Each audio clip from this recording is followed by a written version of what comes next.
Hola, muy buenas noches, bienvenidos. Pasan unos 5 minutos para que se incorporen sus compañeros y damos inicio a la clase de hoy sobre la ética de la educación. Unos 5 minutos y damos inicio, por favor, gracias.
Supone hacer visibles las diferencias individuales, no como problemas que haya que solucionar.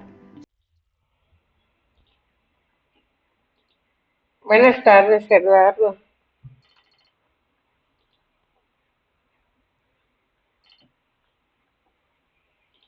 Unos 2 minutos, Eduardo, y damos inicio a la clase, por favor. Sí, claro.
Muy buenas noches. Vamos a dar inicio a la clase el día de hoy, perdón, la última sesión de la asignatura de ética de la educación. Vamos a empezar con una retroalimentación de la actividad pasada, de la última actividad de la clase pasada. Les comparto pantalla para, para que me indiquen cómo realizaron esa actividad, qué les pareció, qué le podría mejorar a esa actividad. Comparto pantalla.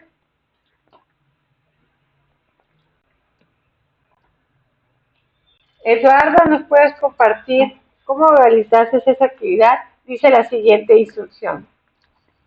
Instrucciones. El docente entrega la siguiente lista de 10 posibles evidencias de aprendizaje. Valores, norma, actitud, conducta, evaluación formativa, ejemplo docente, interiorización, ética profesional, responsabilidad social y toma de decisiones. Tarea del estudiante. Ordena los 12 elementos del más válido al menos válido para evaluar educación con valores, del 1 al 12. Después separas en dos grupos, evidencia de interiorización de valores y evidencia de conceptos declarativos.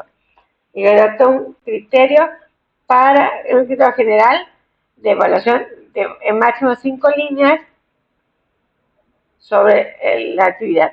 Eduardo, ¿nos puedes comentar, por favor?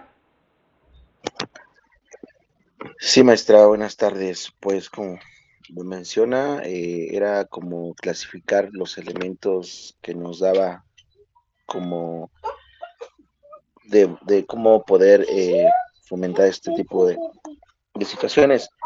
Bueno, yo en mi trabajo lo ordené de la siguiente forma, como primero, y creo que el más importante, como lo mencionaba, es la conducta. De ahí nos basamos justamente porque es como percibimos a la persona, el ser humano, en este caso al alumno. Es una de las más importantes porque a partir de ello sabemos cómo puede comportarse el alumno de esa forma. En el segundo momento es la toma de decisiones que tiene con respecto al alumno. Este alumno pues también se puede reflejar en cómo se comporta, cómo se puede deliberar ante una situación, ante una decisión, eh, una situación con respecto a una vivencia. Responsabilidad social, justamente también va encaminado de las dos primeras que mencionamos, porque pues obviamente como individuo, cómo se comporta ante la sociedad, aunque sea lo más mínimo, por ahí pongo un ejemplo, por decirlo, el tan solo, también lo habían comentado, lo hemos comentado en clase, el tirar la basura, como si la tira o la lleva y la deposita en un lugar cuando sea adecuado. Como siguiente, la actitud, cómo se comporta ante la persona, el individuo, cómo se comporta ante una situación de responsabilidad y de emocional. Como quinto lugar, interacción e interiorización, como, como las situaciones del mismo alumno que tiene como cultura, como eh, que ya trae arraigadas, cómo las interpreta ante la sociedad, la ética profesional, como también como sexto lugar, porque justamente va como que ya tomando valores de la adquisición de la educación y cómo los toma en la escuela y cómo los refleja ante la sociedad. Ya es muy como, y en séptimo lugar, evaluación formativa. Va encaminado como la profesional de la evaluación que vamos adquiriendo en el transcurso de la educación, desde el nivel preescolar hasta el nivel profesional. Eh, Ejemplo docente, creo que ya lo habíamos mencionado, el ejemplo docente pues forma parte de, de estos valores y la adquisición ya acompaña, aparte de que ya los arraigó en casa, el docente pues agrega algo más con el ejemplo de alguna forma. La norma como noveno lugar lo coloqué y obviamente en las situaciones pues cómo se comporta ante donde hay ciertas reglas de comportamiento y al final puse como valores, los valores que tienen pues de los cada uno de ellos y cómo los toman en cuenta o cómo se comporta en un ambiente social. Y bueno, y ya cuando los elementos que consideré para interesación de valores, pues es conducta, toma de decisiones, responsabilidad social, actitud, interiorización y ética profesional. ¿Por qué tomé estos? Porque estas evidencias se manifiestan cuando un estudiante decide recoger, como ya lo mencionaba, basura, aunque no le corresponde directamente, propone acuerdos para mejorar la convivencia o respeta turnos de participación ante el trabajo. Como ya mencionaba, ya es parte de cómo tiene arraigado cada uno de estos elementos desde de su propio criterio, hasta su personalidad y cómo lo lleva ante la sociedad. Y como en el siguiente rubro, pongo a los valores, norma, evaluación formativa y ejemplo docente.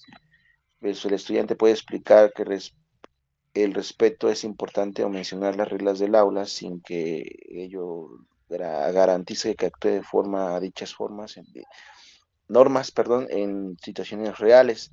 Ya se basa más en cómo se comporta en una sociedad, ya no es lo interno, sino cómo se refleja ante diferentes situaciones.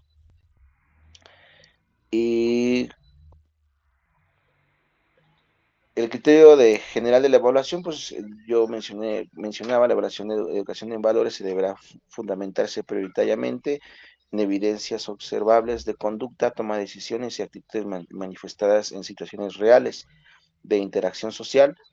Los procesos evaluativos deberán considerar la coherencia entre el discurso del estudiante y sus acciones dentro de la dinámica escolar, privilegiando indicadores que reflejan responsabilidad social, respeto y compromiso ético en contextos colaborativos. Asimismo, la valorización integrará evidencias de reflexión y comprensión conceptual de los valores, otorgando mayor peso a aquellas que demuestren la interiorización y la aplicación de práctica en la vida sino como escolar. oportunidades para enriquecer el aprendizaje. Y así, Las bueno, así diferencias argumenté todo este trabajo, maestra. Perfecto, Eduardo. ¿Cómo de la lista que te presenté de los 10, cuáles crees que se presentan en tu salón de clases?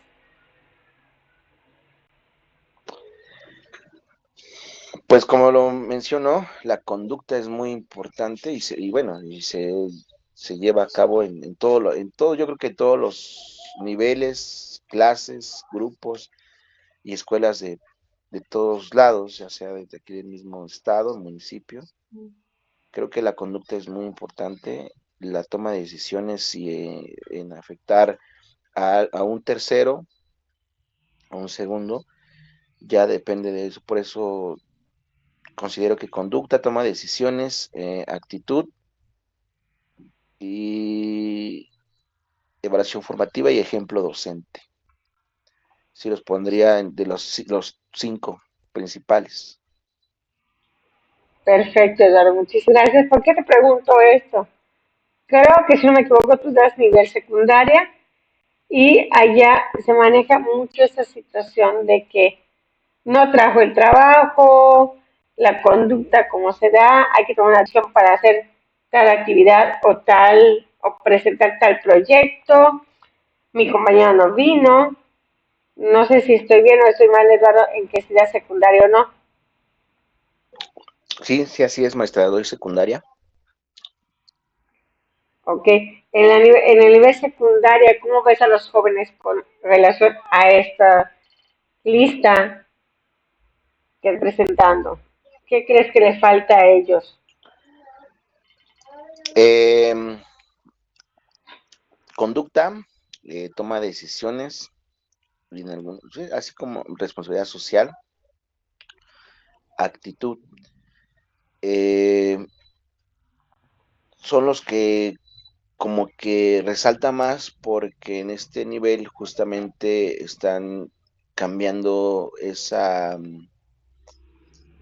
la etapa de ser alumnos niños a adolescentes, ese cambio hormonal que está muy expresivo, obviamente eh, tiene que ver mucho esa parte y tiene a caer en la conducta, en la toma de decisiones tan precipitadas en alguno de los momentos.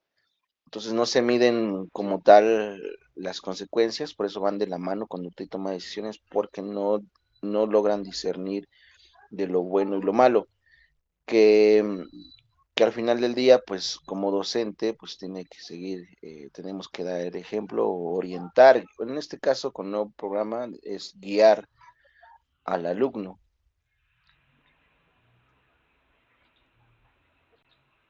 Tienes toda la razón, Eduardo. En ese nuevo programa que es la Escuela Nueva Mexicana, no, la Nueva Escuela Mexicana, lo que tenemos que hacer como docentes es guiarlos, que ellos experimenten, que ellos conozcan, que ellos indaguen y que vean las consecuencias de sus actos. ¿A qué me refiero? A lo que están haciendo. Si hago tal cosa, me va a suceder tal situación. Entonces, esa es la parte importante. Gracias, Eduardo.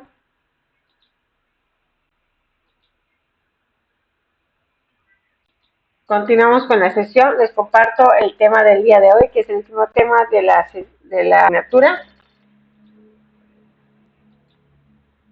Aquí tenemos.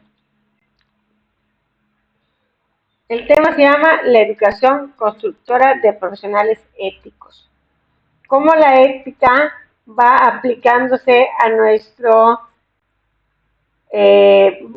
vida cotidiana, a nuestra vida laboral? ¿Qué tan importante es la ética como seres humanos? Lo tienen, hay personas que no. Entonces, ¿qué tan importante es la ética y cómo se desarrolla?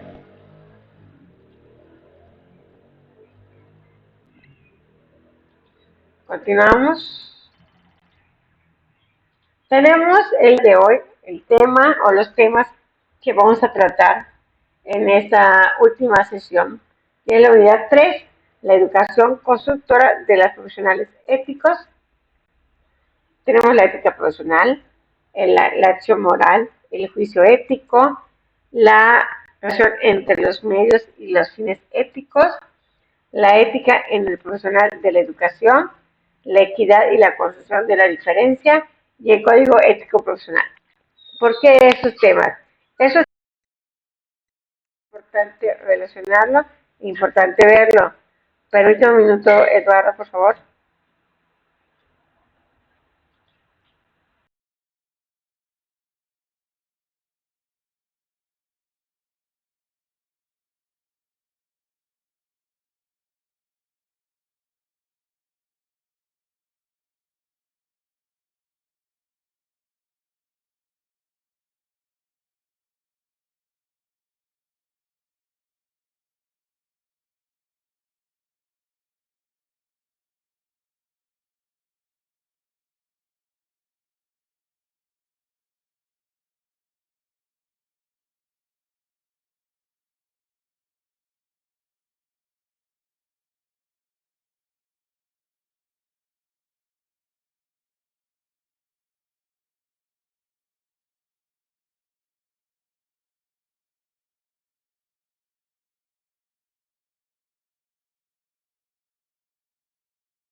Vamos a continuar, disculpa la demora, fallas técnicas aquí en tu casa. Como les iba diciendo, tenemos en las Unidad 3, los siguientes temas: ética profesional, la acción moral, el juicio ético, la relación entre los medios y los fines éticos, la ética en el profesional y el profesional de educación, y la equidad, la construcción de la diferencia y el código de ética profesional. Tenemos el objetivo de la sesión, que es el siguiente, se los comparto. Analizar los fundamentos de la ética profesional en el ámbito educativo para comprender cómo la acción moral, el juicio ético y la relación entre medios y fines, la equidad y el código ético docente orienta la formación de profesionales y responsables capaces de actuar con justicia, respeto e integridad en su práctica pedagógica. La pregunta del foro de esta semana se queda en la plataforma para que contesten el día viernes, que es 13 de marzo, y tenemos hasta las 11:59 de la noche para contestarlo. Y la pregunta es la siguiente: a partir de las lecturas revisadas durante la semana, el estudiante reflexionará y responderá la siguiente pregunta. La ética profesional docente depende principalmente del cumplimiento de normas y códigos deontológicos o de la responsabilidad moral basada en el cuidado y la relación humana con los estudiantes. ¿Hasta dónde está la ética del docente en relación con la vida educativa? Es decir, la ética del docente hacia los estudiantes y la ética de los estudiantes hacia el docente.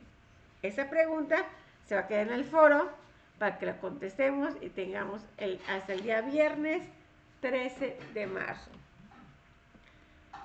Vamos a ver la educación constructora de los profesionales éticos.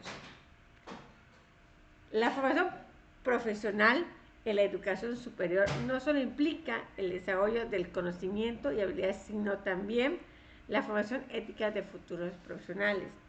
La ética permite orientar las decisiones y las acciones hacia el bienestar social, la justicia, el respeto a la dignidad humana.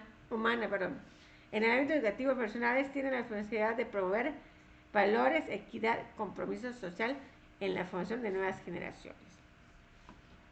Vamos a empezar con este tema y empezamos con un video que les voy a compartir para que podamos ver, por favor. Unos minutos y se los comparto.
Solo avísame, Eduardo, si se puede escuchar, por favor, si eres tan amable.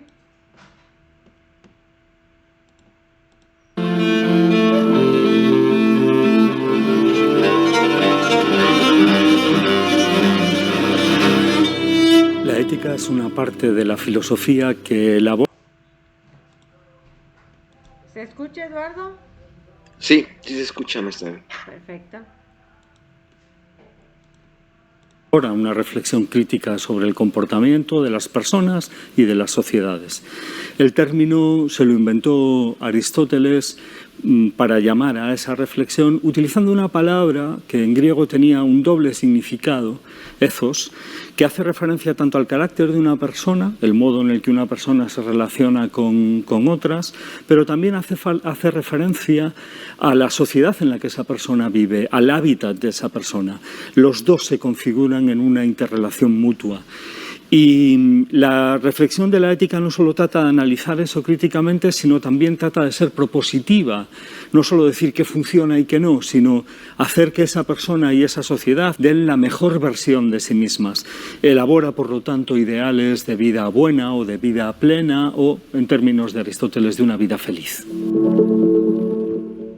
Contamos con una serie de instrumentos, pero también con una serie de enfoques teóricos. Los instrumentos son bastante conocidos, bastante habituales, todo el mundo sabe lo que es una norma, todo el mundo sabe lo que son los valores, quizás menos se habla de virtudes, pero también son muy importantes para nosotros, y finalmente los principios que ayudan a establecer normas, a discernir valores y a plantear qué virtudes nos llevan al lugar al que queremos ir. Pero además de esto tenemos una serie de enfoques teóricos. Podemos fijarnos en la intención del sujeto que está haciendo algo, podemos fijarnos en la acción misma o podemos fijarnos en las consecuencias que esa acción tiene. Hay una película que seguramente recordarán, Cadena de favores, en la que distintos personajes van haciendo cosas absolutamente inverosímiles con personas a las que acaban de conocer. Uno de esos personajes en un momento determinado regala un cochazo impresionante a un chaval joven al que acaba de conocer. Si utilizamos estos enfoques teóricos de los que hemos hablado, podemos fijarnos en la intención de ese señor que hace ese regalo disparatado a un chaval, le dice: toma, aquí tienes las llaves de mi coche. ¿Por qué lo hace? ¿Qué persigue con eso? Podemos fijarnos en el hecho en sí. Regalarle un coche a una persona, en principio, bueno, pues es una acción que podríamos calificar como buena y no podría tener una valoración negativa, en principio, ¿verdad? Pero podemos fijarnos también en las consecuencias que esa acción tiene. En concreto, este muchacho, en un momento determinado y a partir de esa acción cambia algunos de los parámetros de comportamiento de su vida. Este es el tipo de análisis, de planteamientos, de enfoques y de instrumentos que utiliza la ética para hacer su trabajo. Esos conceptos, esas teorías, están al servicio de unas preguntas que son fundamentales para la ética, pero porque son existencialmente muy importantes. ¿Qué se supone que tengo que hacer? ¿Por qué tengo que hacerlo? ¿Y por qué hacerlo de esa manera y no de cualquier otra? Del modo en el que respondamos a estas preguntas dependen cosas que son muy importantes. No solo el tipo de persona en el que cada quien nos convertimos, sino sobre todo, y esto es radicalmente importante, el tipo de sociedades en el que vivimos.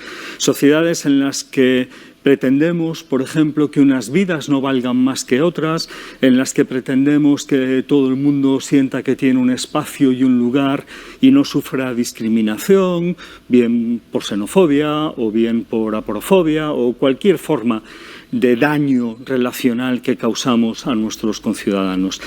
Y también es importante esto porque tenemos que saber que los comportamientos no son automáticos, no son reflejos que se disparan cuando se produce determinado estímulo. Los decidimos y tenemos que aprender cómo tomamos esas decisiones para tomar buenas decisiones, para construir buenos individuos y buenas sociedades. Porque en el fondo todos nuestros comportamientos se mueven en un eje que está formado por la libertad de cada quien, pero también por la responsabilidad, sabiendo que el cuidado de nosotros mismos y de lo común es la tarea fundamental que se plantea la ética y a lo que nos quiere ayudar.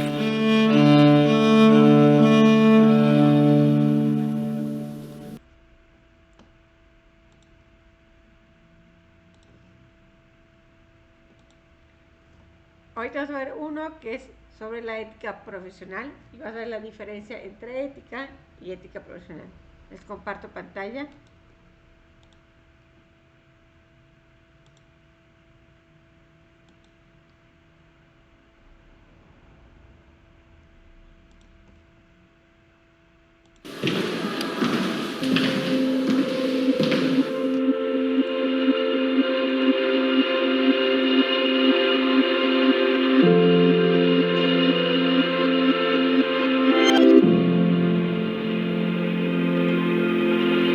La ética cívica y profesional que nosotros enseñamos es una disciplina académica con raíces filosóficas muy claras a las que ni queremos ni podemos renunciar, pero que además aborda el lenguaje y asume las perspectivas de cada una de las profesiones a las que se aplica. El enfoque que nosotros le damos es un enfoque de construcción social. Nos interesa que el profesional entienda que las decisiones que toma en su ámbito de trabajo afectan al resto de la sociedad, tiene repercusiones sobre el modo en el que construimos nuestras relaciones sociales y tiene repercusiones también sobre el modelo de sociedad hacia el que nos vamos encaminando con esas decisiones cotidianas y habituales que vamos tomando en nuestros ámbitos laborales. Un ejemplo para ilustrar esto. Cuando vamos a comprar un ordenador, preguntamos cuáles son las características de la máquina y esperamos que la información que recibamos nos ayude a tomar libremente una decisión que tiene que ver con las necesidades que planteamos. No nos interesa comprar probablemente ni la máquina más cara, ni la más potente, ni una que haga no sé qué cosas que nunca vamos a utilizar. Por eso nos interesa tener una información fiable, ¿no? Y que respete nuestra capacidad de decisión. La ética profesional se ocupa de dilucidar estas cuestiones, de enseñar el comportamiento del profesional, pero también el comportamiento de quien disfruta de esos servicios. En la Universidad de Deusto llevamos 25 años enseñando ética cívica y profesional. Entendemos que esta asignatura lo que aporta es que nuestros alumnos, además de ser profesionales competentes en sus respectivos ámbitos de conocimiento, sean perfectamente conscientes también de en qué tipo de personas se convierten realizando determinados comportamientos profesionales, pero también y sobre todo a qué tipo de sociedad nos abocan y que lo hagan no solo teniendo en cuenta cuestiones morales o de valores, sino siendo capaces de argumentar por qué es preferible ese comportamiento, teniendo en cuenta todas esas razones que tienen que ver con la responsabilidad, que tienen que ver con la justicia, que tienen que ver con la autonomía, incluso con la capacidad de poner su conocimiento al servicio de la sociedad, ¿no? Sabiendo además que este entrenamiento en la argumentación, en la deliberación racional, nunca sustituye al momento real de la decisión en el que uno siempre actúa de manera libre.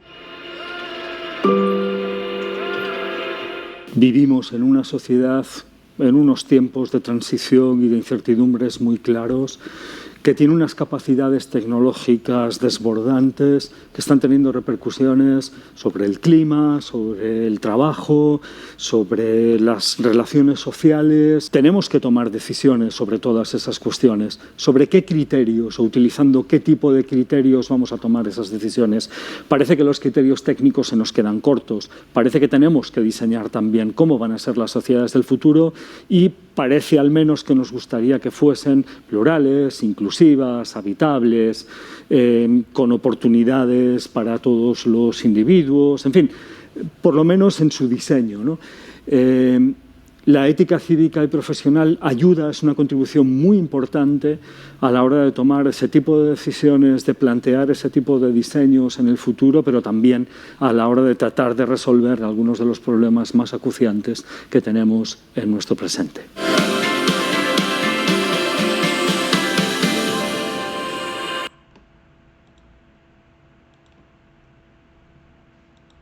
Ahora sí vamos a platicar de los videos, Eduardo. ¿Qué diferencia ves entre ética y ética profesional?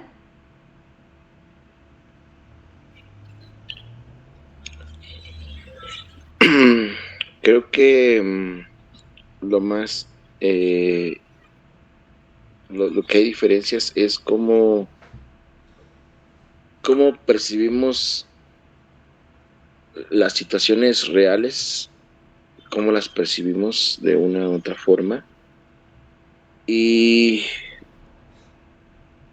también una es que es más de conocimiento y más de preparación basado en lo que tenemos, justamente para poder tomar o hacer esta toma de decisiones o cualquier otro tipo de situación o valor.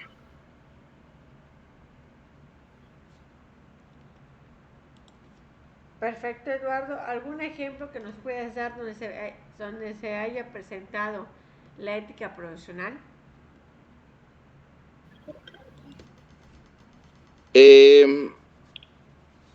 Cuando obviamente nosotros al paso del tiempo, bueno, yo lo voy a relacionar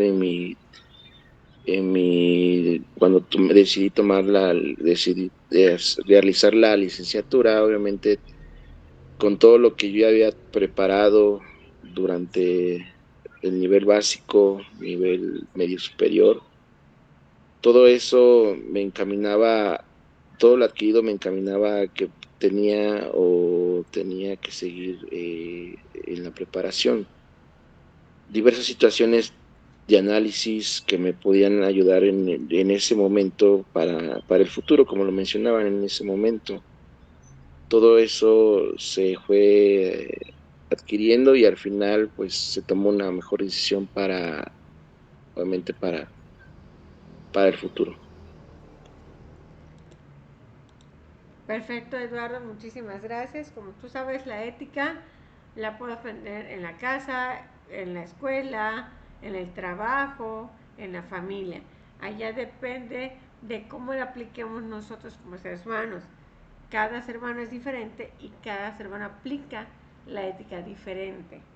Unos lo utilizan para el uso del bien y otros como que no lo utilizan para el uso del bien.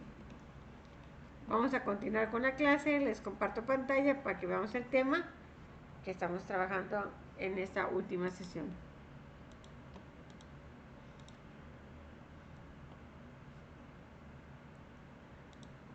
Aquí ya tenemos ¿qué es la ética profesional? Se refiere al conjunto de principios, valores, normas que orientan el comportamiento de los profesionales en el ejercicio de su actividad. Su finalidad es asegurar que las decisiones y acciones profesionales, permítame un minuto, alguien está ingresando. Ok. Acciones profesionales respondan no solo al criterio técnico, sino también al criterio moral o morales que protege el bienestar de las personas y de la sociedad. En el ámbito educativo, la ética profesional orienta la práctica pedagógica, las relaciones con los estudiantes, colegas e instituciones, así como el uso responsable de conocimientos. ¿A qué me refiero? La ética profesional está en nosotros. Se aplica normalmente, o la tenemos que aplicar más o menos en las escuelas, en el trabajo. ¿A cómo? ¿O de qué manera se aplica? Hay personas dentro de su centro de trabajo que van a venir y van a decir, ¿sabes qué? ¿Qué te parece si hacemos un negocito por debajo del agua? Nos llevamos un dinero extra nosotros y da la cara a la empresa. Y eso no entra la ética. ¿Sabes qué? Está mal porque vas a poner a la empresa como su nombre si el que está trabajando o el que se está llevando el dinero extra somos nosotros. Mejor damos un servicio por fuera en otro horario laboral, en otro horario que no sea laboral, para poder desempeñar ese puesto o ese áreas o esas actividades que nos piden. La acción moral. La acción moral se refiere a aquellas conductas humanas que se realizan de manera consciente, libres y responsable, considerando su impacto con los demás. Una acción moral implica 3 elementos fundamentales. El primero, intencionalidad. El sujeto actúa con conciencia, de lo que hace y de sus posibles consecuencias. Ejemplo, la ética en el ser humano o en el estudiante. Yo sé que si no estudio, hay una posibilidad que me vaya mal en el examen. ¿Por qué? Porque no estudié. Esa es la intencionalidad. Sé que al no estudiar me va a sacar 5 o no voy a pasar el examen. sé la consecuencia. 2. Libertad de decisión. La persona tiene la posibilidad de elegir entre diferentes alternativas de acción. Aquí hay algo muy importante y se presenta en la adolescencia más que nada. Está el muchacho en la escuela y los invitan en la clase y los invitan a un cumpleaños, a una fiesta. Pero resulta que al día siguiente hay clase y hay examen. Allá es donde el muchacho decide si ir a la fiesta o quedarse a estudiar. Y cada quien allá determina su ética como persona o como estudiante. Y engloba o es partícipe de la responsabilidad. El individuo asume las consecuencias de sus decisiones. Es decir, si me quedo a estudiar, pues es casi seguro que voy a pasar el examen o la asignatura que si no me quedo a estudiar. Luego pasamos a la parte de la intencionalidad. Sujeto actúa como con conciencia de lo que hace y de sus posibles consecuencias. Siguiente, libertad de decisión. La persona tiene la posibilidad de elegir entre diferentes alternativas de acción. Responsabilidad. El individuo asume las consecuencias de tus decisiones. Lo mismo nos pasa cuando entregamos una actividad o una tarea. Si llega el día del maestro y no la hice, sé que me va a reprobar el maestro o que no voy a tener la respuesta o la prueba, el puntaje de esa actividad. Un ejemplo que les voy a dar. Aquí en Yucatán, hace un tiempo se presentó en febrero el carnaval y había muchachos que no eran no son de Mérida ni de Yucatán, pero les marqué una actividad como un collage referente al acontecimiento que se festejaba, que era el carnaval de Mérida. Y me contesta un muchacho: maestra, es que yo no soy muy partícipe de hacer actividades referente al carnaval porque no me gusta cómo lo maneja. Y le dije: estás en tu derecho, pero así como tú no entregas las actividades, tampoco vengas a reclamarme porque no te doy la puntuación de la tarea, porque no me estás entregando ninguna evidencia de una actividad que te marqué. Entonces, allá la parte de la responsabilidad. Tal vez no sea partícipe de lo que se está presentando en la ciudad, en el estado, pero es una actividad que me están pidiendo para calificar una parte de mi asignatura. Entonces, allá yo tomo la decisión o la responsabilidad si la hago o no. Siguiente, por favor, continuamos. En el ámbito profesional, las acciones morales se mantienen en situaciones cotidianas como actuar con honestidad intelectual, respetar la dignidad de las personas, evitar el abuso de poder, proteger su confidencialidad de la información, priorizar el bienestar colectivo sobre intereses personales. Y en el campo educativo, la acción moral se refleja, por ejemplo, en la manera en que los docentes evalúan, tratan a sus estudiantes, manejan conflicto y promueven valores dentro del aula. Es decir, ¿qué quiere decir? Una parte importante aquí, cómo nos comportamos dentro del salón de clases. El maestro, tenemos una línea muy delgada que no debemos cruzar con los alumnos. Te dice la escuela, o cuando te contrata te dice lo siguiente: en tu coche no puedes llevar ni un alumno, porque por si hay una situación ajena a lo educativo, tú te vas a ver involucrado. Por ética, no debemos subir a nadie a nuestro coche, mucho menos a un estudiante. porque estás en el camino, ¿qué tal si chocas o tienes un accidente o el estudiante no llega a su casa? Entonces el involucrado vas a ser tú.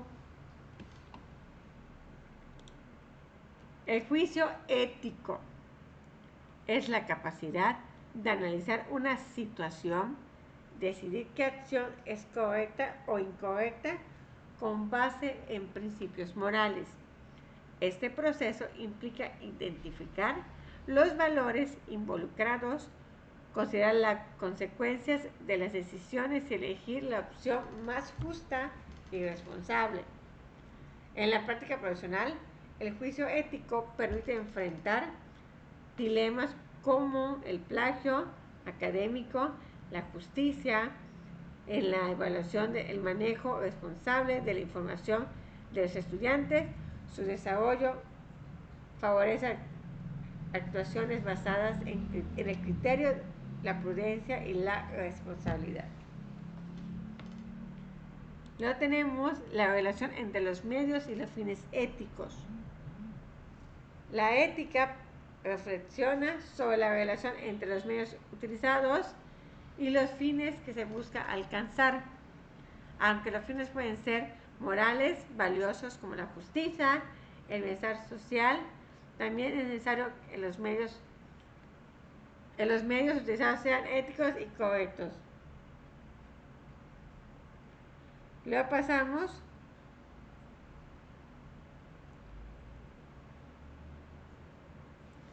en el ámbito personal. Eso implica actuar con honestidad, transparencia y respeto. Estas prácticas se usan para lograr,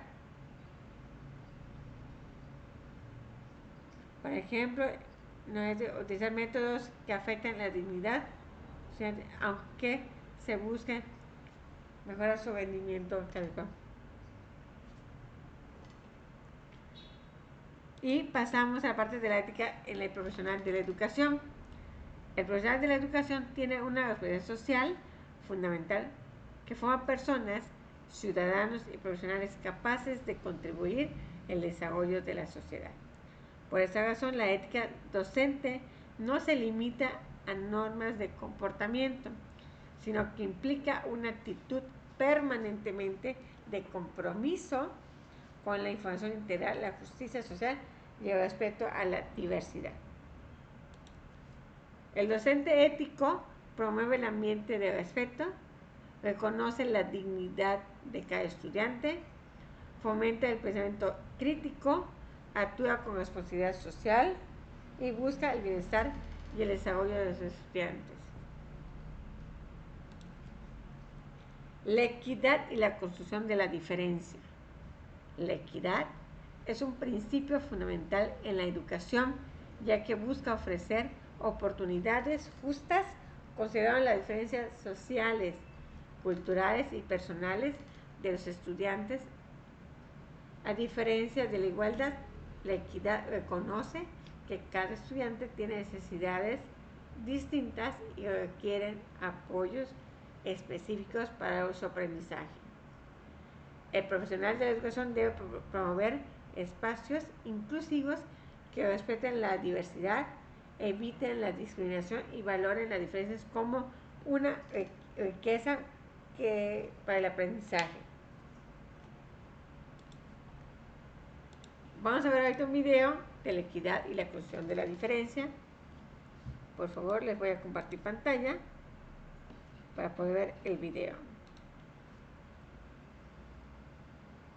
Hola Elizabeth, buenas noches.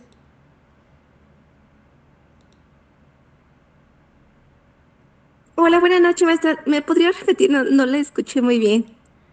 Ahorita vamos a ver un video sobre la equidad y la construcción de la diferencia del docente. Oh, ok.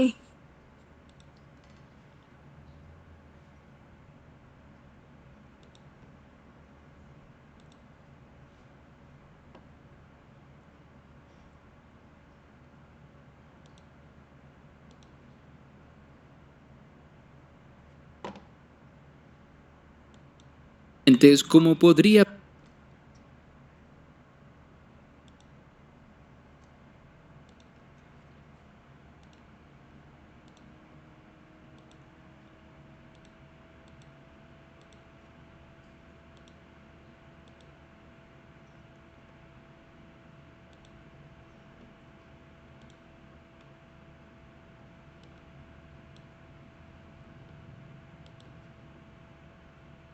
Me avisen si lo pueden escuchar, por favor, se los voy a poner.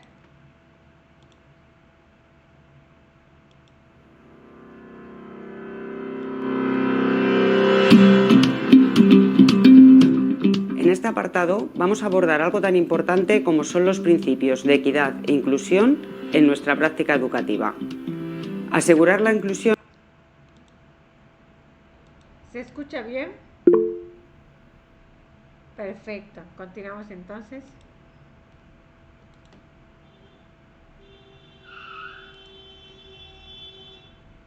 Y la equidad en educación supone hacer visibles las diferencias individuales no como problemas que haya que solucionar, sino como oportunidades para enriquecer el aprendizaje. Las diferencias pueden actuar como una oportunidad para la innovación que puede beneficiar a todos los alumnos independientemente de sus características personales y sus circunstancias familiares. En los últimos años han ido surgiendo diversos términos, equidad, inclusión, educación inclusiva, que hacen necesario diferenciar lo que significa cada uno de ellos. La equidad en educación supone conceder la misma importancia a la educación de todos los estudiantes y fomentar la igualdad de oportunidades. La inclusión es el proceso que ayuda a superar los obstáculos que limitan la presencia, la participación y los logros de los estudiantes.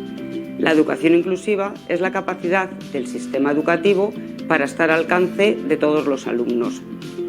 Con objeto de proporcionar una educación adecuada a todo el alumnado, la equidad debe constituir el marco de referencia en todos los procesos de enseñanza y aprendizaje, pues todo alumno es susceptible de manifestar en algún momento de su escolaridad diferentes necesidades educativas. Atender a nuestros alumnos desde este enfoque supone adecuar nuestra práctica docente a la diversidad de actitudes, intereses, expectativas y necesidades de todo el alumnado.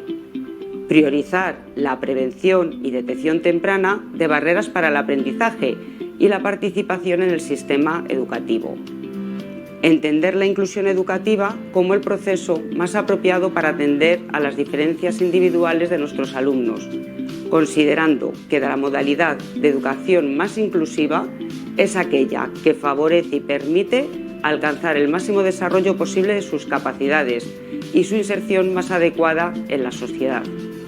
Tomar en consideración en los procesos de enseñanza y aprendizaje, además de la condición del alumnado, las características de los contextos o entornos educativos en los que se desarrollan las distintas actividades docentes y facilitar una estructura y organización flexible, tanto del proceso de enseñanza-aprendizaje como de la gestión de los recursos humanos y materiales disponibles.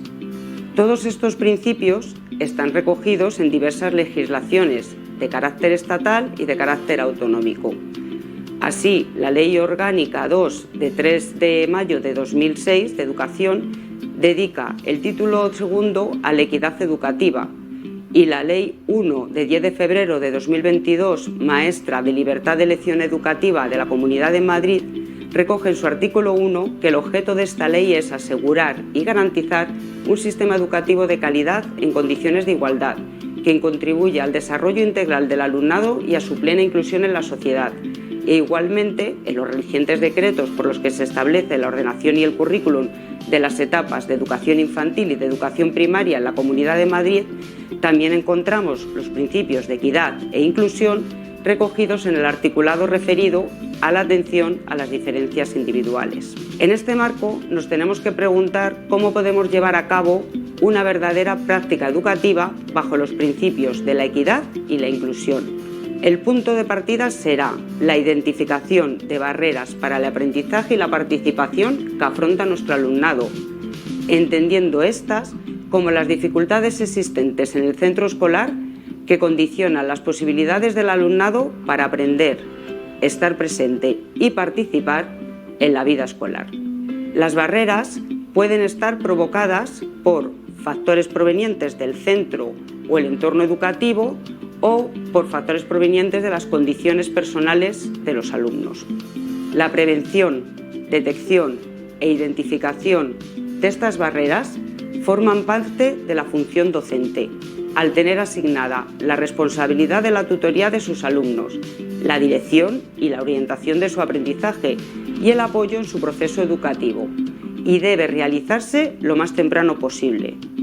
Es una tarea que incumbe a cada centro en su conjunto y a cada profesor en particular, y también se ha de realizar en estrecha colaboración con las familias y con otros profesionales que participan en el proceso educativo, destacando en esta colaboración la que se lleva con los servicios y profesionales especializados en orientación, ya que nos asesorarán al profesorado y proporcionarán estrategias para la identificación de estas barreras.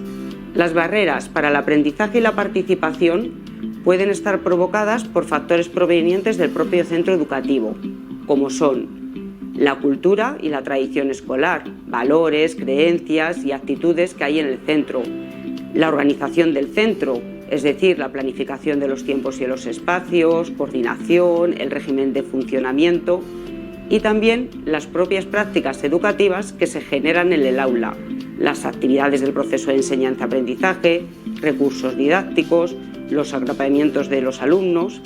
Del mismo modo, estas barreras también pueden estar provocadas por las condiciones personales del alumno. Lo primero que tenemos que tener en cuenta al hablar del alumnado es que cada alumno es único y diferente y que todo nuestro alumnado puede requerir nuestra atención por afrontar barreras en algún momento de su escolarización, por lo que tenemos que tener en cuenta a todos desde la consigna de la prevención y la detección. Sin embargo, si existe un alumnado que por sus condiciones personales más frecuentemente afronta barreras para el aprendizaje y la participación, es aquel con necesidad específica de apoyo educativo, lo que exige que nos detengamos en estos alumnos.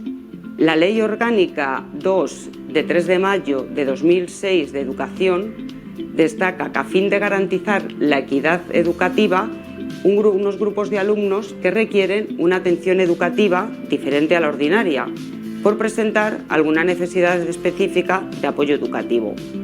Concretamente, tras la redacción dada por la Ley Orgánica 3 de 29 de diciembre de 2020 que la modifica, incluye dentro de este alumnado al siguiente. En primer lugar, alumnado con necesidades educativas especiales. Es aquel que afronta barreras que limitan su acceso, presencia o participación derivadas de discapacidad, otros trastornos graves de conducta, trastornos de la comunicación y del lenguaje, bien por un periodo de escolarización o a lo largo de toda ella, y que requiere determinados apoyos y atenciones educativas específicas para la consecución de los objetivos de aprendizaje adecuados a su desarrollo. Los alumnos que nos encontramos más frecuentemente en las aulas pertenecientes a este colectivo serían aquellos que presentan discapacidad auditiva, motora, intelectual o visual, trastorno de espectro autista, trastornos graves de la conducta, trastornos graves del lenguaje y la comunicación o pluridiscapacidad. En segundo lugar, alumno con necesidades educativas asociadas a retraso madurativo, derivadas de un retraso en la adquisición de los hitos del desarrollo en uno o varios ámbitos del mismo, necesitando más tiempo del esperado por su edad. Alumnado con necesidades educativas asociadas a trastornos del desarrollo del lenguaje y la comunicación, por dificultades persistentes en la producción fonológica, fluidez y organización temporal del habla que interfiere en la comunicación verbal de los mensajes. Alumnado con necesidades educativas asociadas a trastornos de atención, por presentar un patrón persistente de falta de atención y o hiperactividad-impulsividad que afecta de manera directa y significativa al funcionamiento académico y social en el entorno escolar. Alumnado con necesidades educativas asociadas a trastornos de aprendizaje, por dificultades significativas y persistentes en el aprendizaje de habilidades académicas que afectan a la lectura, escritura, sentido numérico, cálculo o razonamiento matemático. Alumnado con necesidades educativas por integración tardía en el sistema educativo español o por desconocimiento grave de la lengua de aprendizaje. Se refiere a alumnos que por proceder de otros países o por cualquier otro motivo se incorporan de forma tardía al sistema educativo español, que en ocasiones se acompaña del desconocimiento del idioma. Alumnado en situación de vulnerabilidad socioeducativa, especialmente debido a factores sociales, factores culturales o factores étnicos.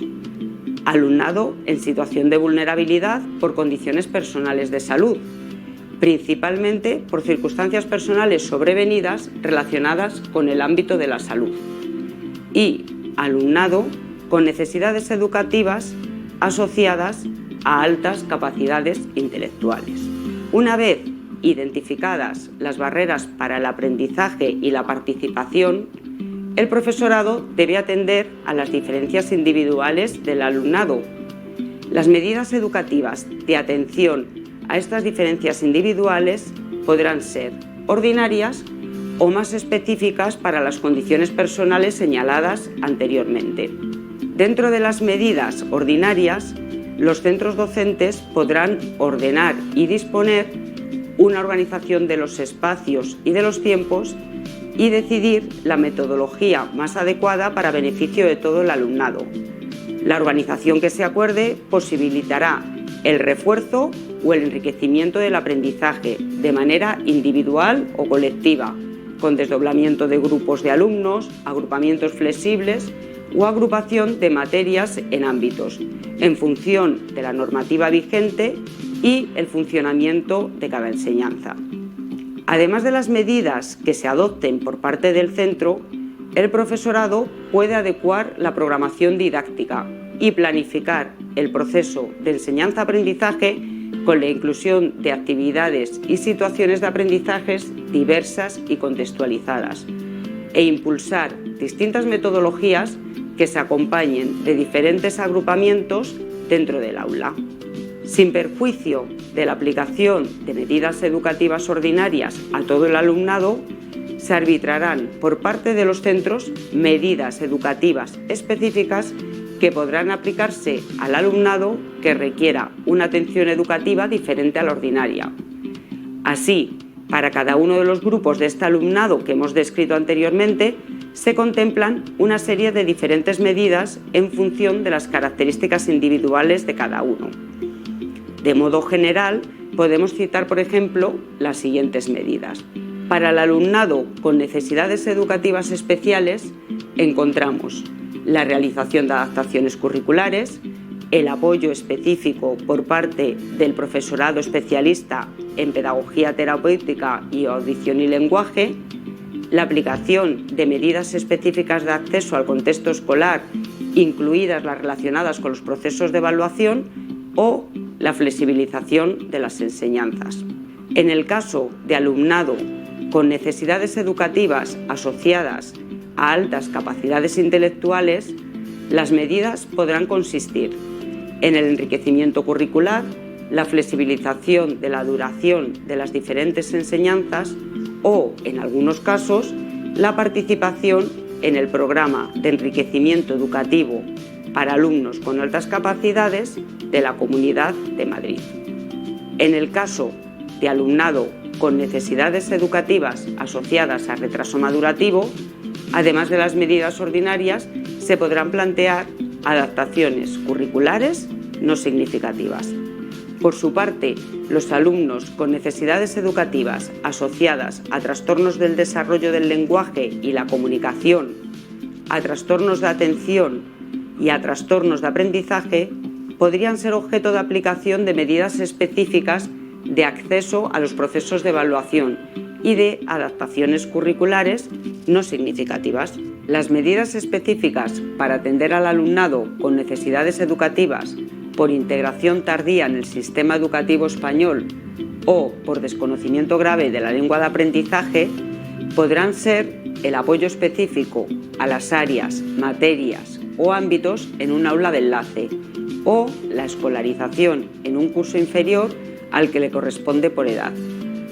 En cuanto al alumnado en situación de vulnerabilidad socioeducativa, las medidas para atender a estos alumnos se centrarán preferentemente en la atención educativa en grupos de apoyo u aulas específicas en las etapas de educación primaria y educación secundaria obligatoria. En el caso del alumnado en situación de vulnerabilidad por condiciones personales de salud, las medidas específicas se concretan en la atención educativa en aulas hospitalarias ubicadas en hospitales sostenidos con fondos públicos de la Comunidad de Madrid, hospitales de día, centros educativos terapéuticos y atención educativa en el domicilio del alumno mediante el servicio de apoyo educativo domiciliario. Como conclusión, es necesario destacar la responsabilidad que tenemos como docentes en pro de la inclusión y la equidad. El primer paso será tomar conciencia de que las barreras para el aprendizaje y la participación pueden provenir del centro escolar o de las condiciones personales de los alumnos. Como parte del centro escolar, nuestra primera tarea será siempre identificar estas barreras en nuestro centro, en nuestra aula y en los procesos de enseñanza que llevamos a cabo. En segundo lugar, no podemos olvidar que todos los alumnos y alumnas cuentan, y todos cuentan por igual. Todos son diferentes y hay que atender a las diferencias individuales de todo nuestro alumnado, sabiendo que cualquier alumno, en cualquier momento, puede precisar una atención individualizada por afrontar barreras que limiten su aprendizaje y participación.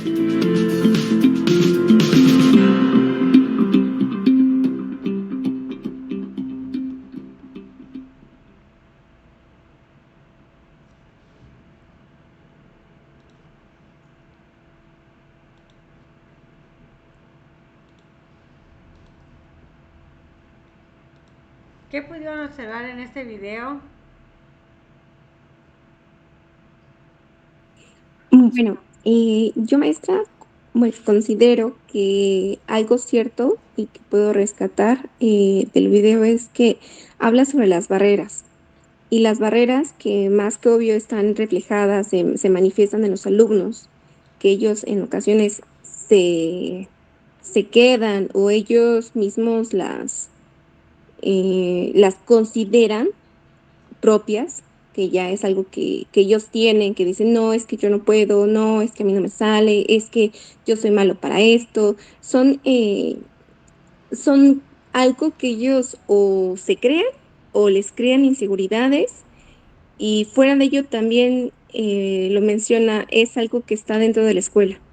En ocasiones a veces también nosotros como profesores no tenemos o no nos damos la tarea para romper con ello, ¿no? Con los paradigmas y con los juicios que se crean a partir de experiencias que tienen los alumnos que van teniendo en el proceso de aprendizaje.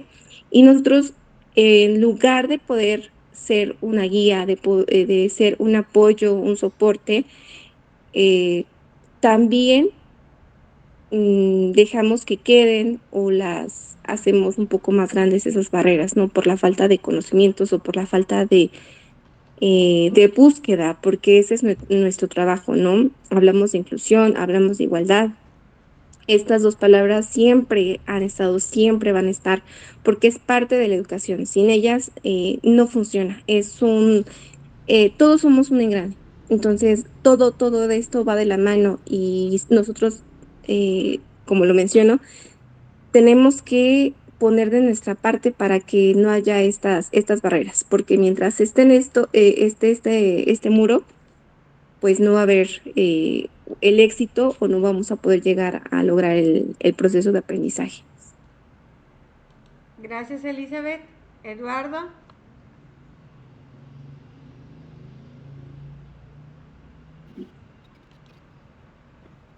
Sí, justamente se menciona muchos aspectos que tienen que ver con el desarrollo del ser humano y específicamente en los jóvenes. Hoy muchos de nosotros nos apropiamos situaciones que no corresponden, bueno, ya pasan parte de nuestro proceso que limitan nuestro desarrollo como personas y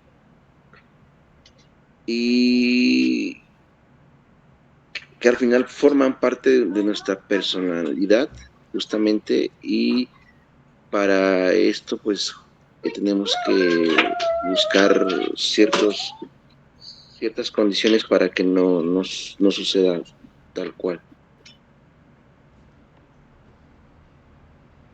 Perfecto. Menciona algo muy claro en el video.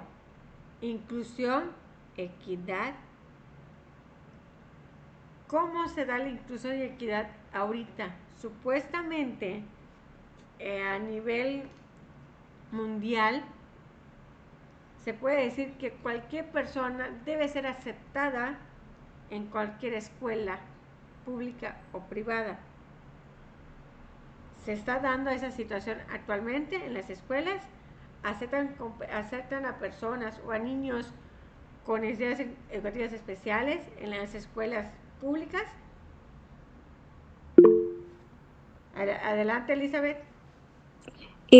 Debería ser así, maestra, sin embargo, por diferentes circunstancias de instalaciones, no se da el acceso totalmente. Por ejemplo, estamos hablando de discapacidades o de habilidades diferentes, etcétera. No todas las escuelas, eh, por no hacer la diferencia entre una pública y una privada, no tenemos los mismos recursos o las mismas oportunidades de las instalaciones que pudieran apoyar a los niños con estas habilidades diferentes. No todas las instalaciones cuentan con rampas, no todas las instituciones cuentan con lenguaje braille, con el lenguaje de señas, que también estamos abordando la parte de la inclusión, ¿no? La equidad, bueno,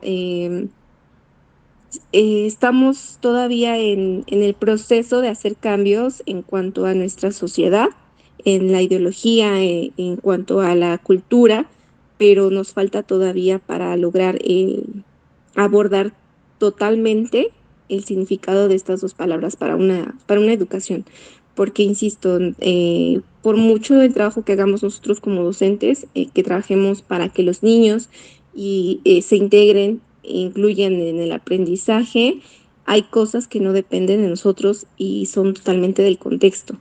No se trabaja nada más, por ejemplo, los valores, ¿no? No se trabajan o se quedan únicamente en la institución, sino que va parte pues, de casa.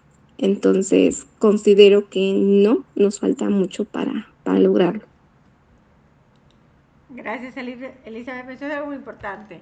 Todavía estamos en pañales en cuanto a ese tipo de inclusión que se debe dar en las escuelas. Incluso, ¿qué nos pasó cuando vino el programa La Nueva Escuela Mexicana? Muchos maestros decían, ¿pero por qué van a cambiar? ¿Para qué van a cambiar?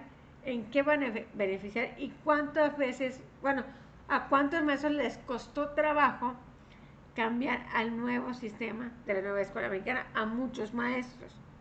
Es como nos pasó cuando vino pandemia. Nosotros eran las clases presenciales, vino pandemia y como no podíamos salir y la educación no se puede atrasar o no debemos dejar de aprender, se dio en línea. Y ese aprendizaje en línea, ¿a cuántos maestros de la vieja guardia les costó trabajo prender una computadora, estar sentados en una computadora, proyectar un PowerPoint, mandar actividades en plataformas digitales? Porque no teníamos esa habilidad, no teníamos ese conocimiento que tuvimos que adquirir mediante un medio o una necesidad que se estaba presentando en ese tiempo, que era una pandemia. Es por esa razón que actualmente hay muchas escuelas que llevan la prepa, la licenciatura, las maestrías y a veces doctorados en línea. Y es el cambio que se está dando en el sistema educativo en general. Muchísimas gracias a los dos. Vamos a continuar. Les comparto pantalla.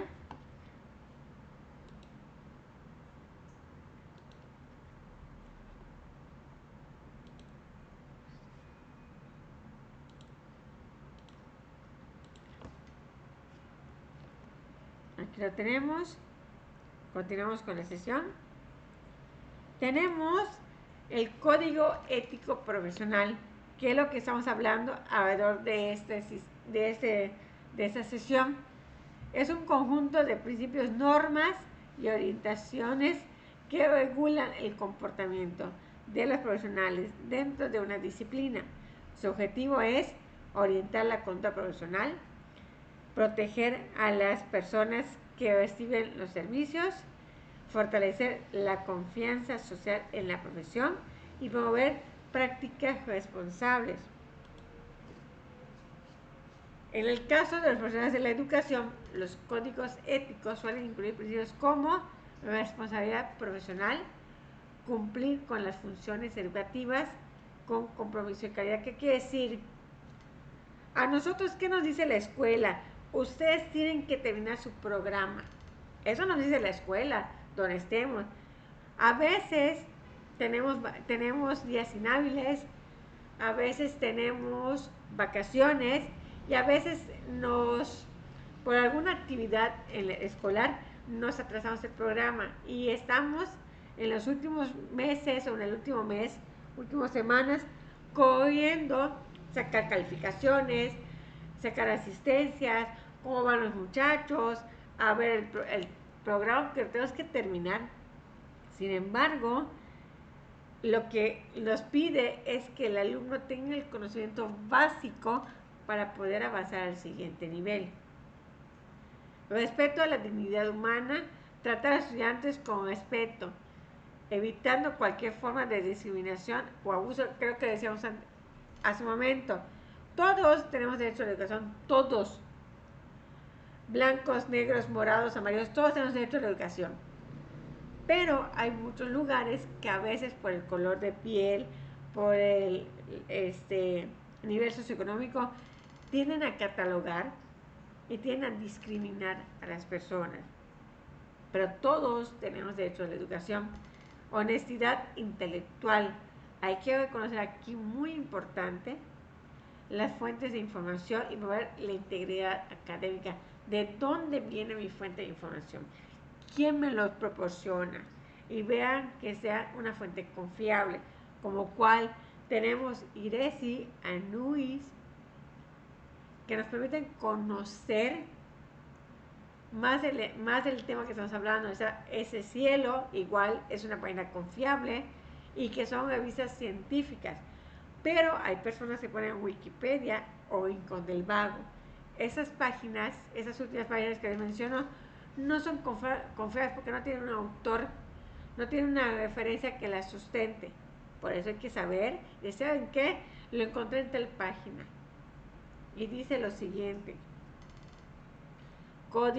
confidencialidad, proteger la información personal de los estudiantes. Aquí, no sé si ustedes tienen psicólogos en sus escuelas o tienen trabajadores sociales en las escuelas. Una parte de la confidencialidad es que como psicóloga o como trabajadora social no puedo estar divulgando lo que me dice el alumno o lo que le pasa al alumno. Ojo, lo que le pasa al alumno.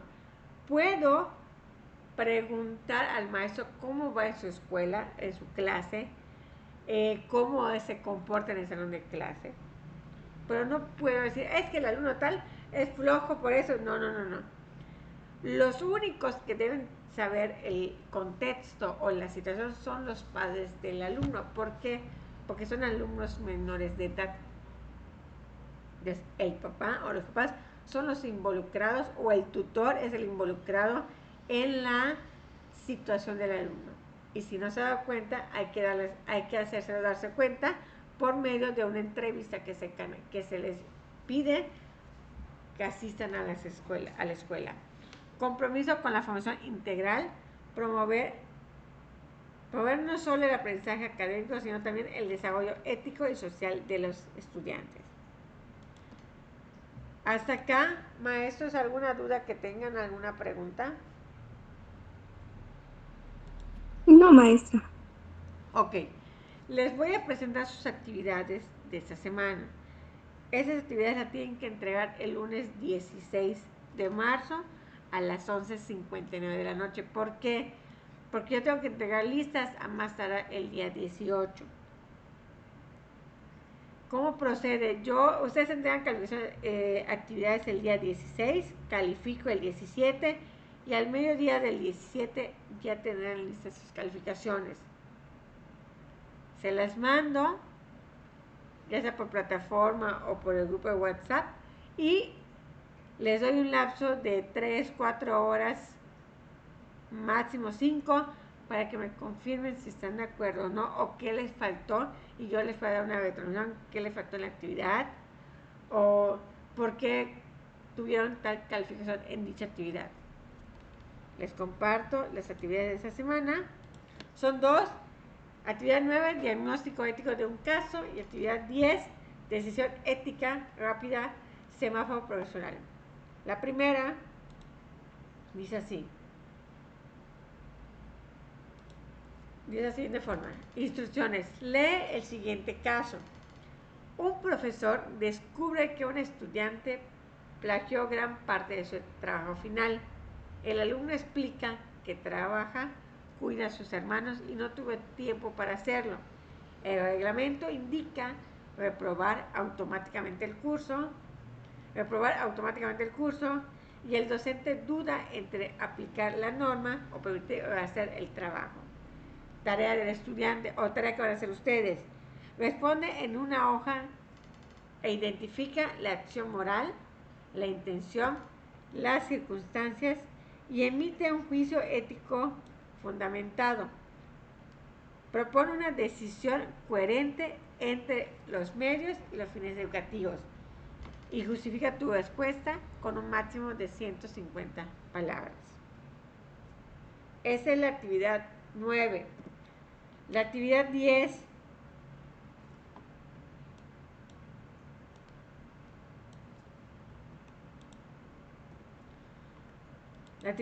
es el siguiente.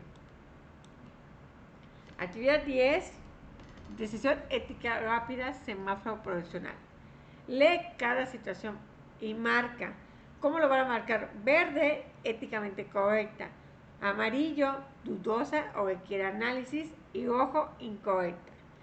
Después justifica brevemente en 1 o 2 líneas. Aquí está la táctica que van a hacer.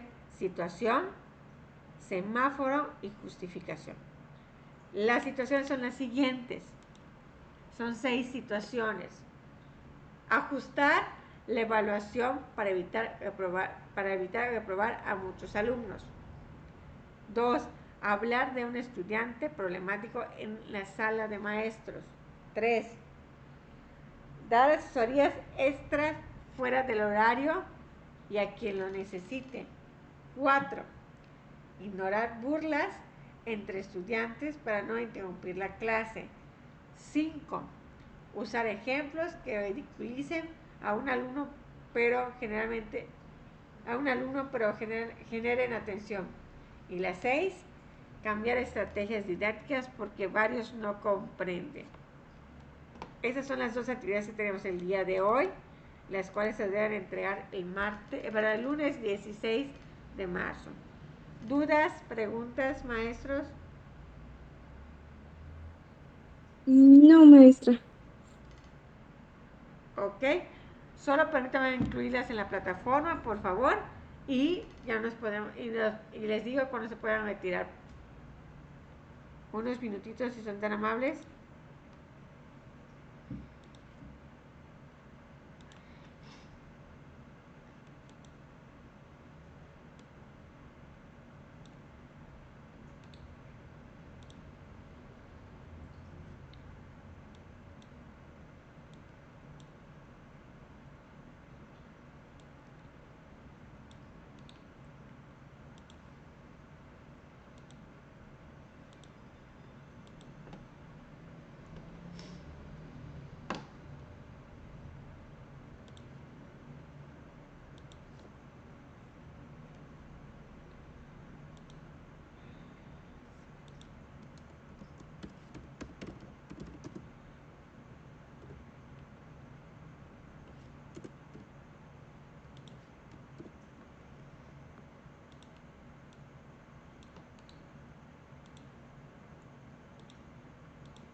Listos, maestros, ya están las actividades en plataforma.